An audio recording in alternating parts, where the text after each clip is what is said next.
So this is my video for the Early Start Denver model for this assignment. I was going to meet with one of my students' parents. I have daily contact with all of my students' parents throughout the week. I have 6 students, but that fell through, so my husband is going to be the parent for the purposes of this assignment. So from here on out, I'm just going to pretend like this is my student's parent. So I'm so glad you could join me today. I know I printed out the whole Early Start Denver model for you, and we'll go through it step by step. There's 5 parts to it: capturing the child's attention, sensory and social routines, back and forth interactions, which we do a lot during class with the my turn, your turn, importance of nonverbal language, and today we're going to focus on teaching parents do what I do, helping their child learn by imitating. So I'm gonna do a little side note here, because this particular parent is actually getting ready to take her test to become an OT. So I can use some technical jargon, but I'm gonna try and just keep it very parent friendly for the purposes of this assignment. So we know your daughter is awesome. I love her. And right now we're working on imitating. A lot of our lessons are focused on body parts.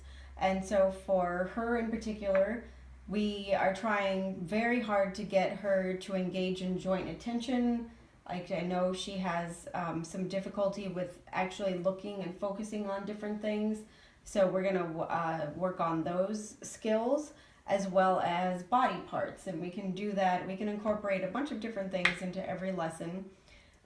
But I'm going to focus on talking to you about why imitation is so important, which I know you already know a lot of these things, but we're just going to go through them anyway, and if you have questions, you go ahead and ask me at any time. So imitation is a very, very good learning tool, especially for very early learners like your daughter. She's awesome, and she's doing a fantastic job with everything. So imitation is embedded under the umbrella of ABA. So through verbal language, we go through certain steps in our program. So we have imitation and receptive, where they're pointing at things, and then tacting is when they're actually saying the words. We have intraverbal skills, and we can use that where if I say the wheels on the, and I have 3 pictures that has a bus, a house, and a car, and she would point to bus. But for this lesson, we're going to be focusing on body parts. So your daughter is very good at making eye contact at times with the staff, with you, with me, with our paras, but not so much on focusing on other things in front of her, like visuals, books, pictures of whatever we happen to be learning about. And we're doing body parts right now. Those visuals are at school, so just pretend like I have those visuals with me. So right now, for your daughter's targets, we're working on touch nose and touch ears. And touch ears went on hold last week, which was very exciting, because that means she touched her ears 3 days in a row, and now we put it on hold for 7 days and to see if she has retention after that point. So what we're going to do is I'm going to show you what we do at school, and then you can do this with her at home. And I know you're already doing some of it. And like I said, if you have questions, just let me know. So one of your daughter's most motivating reinforcers is jumping rope. She loves to jump rope, and she does have the language to say ready, set, go, which I know we use for a lot of different things throughout the school day. She's also in the process of being potty trained, so we'll say ready, set, go potty, or ready, set, let's go to lunch, or we use that phrase a lot because she can actually verbalize it. And if I just start, I'll say ready, and she'll look at me and say set, go, and then we do whatever's next. So I'm going to use that language that she already has retained to help her to learn body parts, which is lessons we're going to be focusing on in the next couple weeks. And they have also been part of her targets in her one-to-one teacher table time. So the way we're going to do it is we want to keep her attention, and we also want her to learn. So like I said before, imitation is very important for early learners, because even if they're not doing the imitating part, they're still watching us do it. Clap your hands, touch your nose, touch your ears, and it's staying in there. They might, like, your daughter might not be doing it yet, but she's watching us do it, and it's getting retained at some level.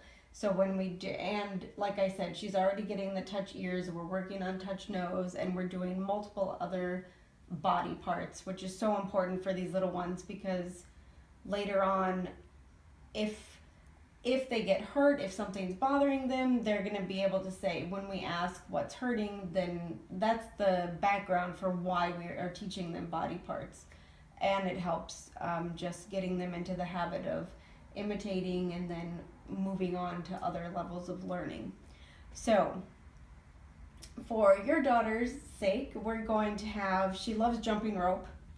I know you do that with, and she likes watching you jump rope and watching me jump rope and watching Mr. Hines, the PE coach, jump rope. So she gets very excited, and that's like a reward for her. So we're going to do lots of imitating skills, especially with body parts, and then we're going to see her try to do it, and if she even attempts to make the slightest motion or imitation, then we're going to reward her with the jump rope. So if you were your daughter and we're working one-on-one at the teacher table, then I would have a picture of a nose, and I would show her, and I would say nose, nose, and then I would look at her and say, okay, touch nose, do this. And we want to give her processing time, so we want to give her an opportunity to process the language that we're using with her. So I would look at her and get her attention on me and say, touch nose.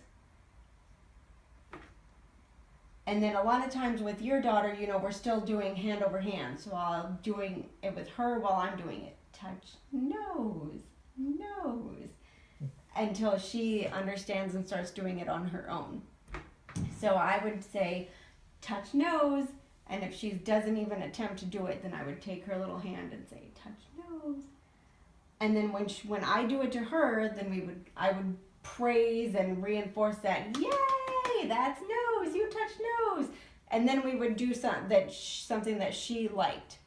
So I would get up and get the jump rope, and I would jump rope. I would say, ready, set, and she would say, go, and I would jump rope.